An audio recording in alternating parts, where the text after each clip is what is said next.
Assalamu alaikum warahmatullahi wabarakatuh. Waɗannan su ne fina-finai guda biyar wanda za mu saki a ranar Lahadi, wannan Lahadin mai zuwa.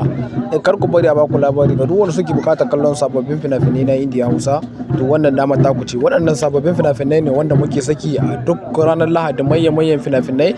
Ba ranar Lahadi kaɗai ake saka fina-finai ba, dan ku ji nace a ranar Lahadi. To a ranar Lahadi ne ake samuwa fina-finai sababbi waɗanda kowa inda ma fina-finan sababbi ne ake sake su a ranar Lahadi.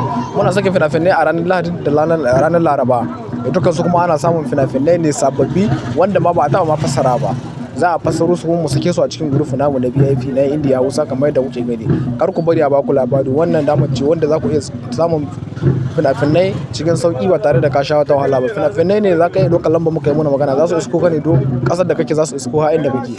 Idan kana buƙatar shiga cikin wannan tsarin namu na VIP, to ka ɗauki lamba ta mu. Muna saka lamba guda biyu ta Nijar da ta Libya wadda za ka iya muna magana ta WhatsApp ko ta Telegram, za ka iya samun duka wani sabon film da ya fito. A ranar film mai fito a ranar za ka same shi a cikin group na VIP.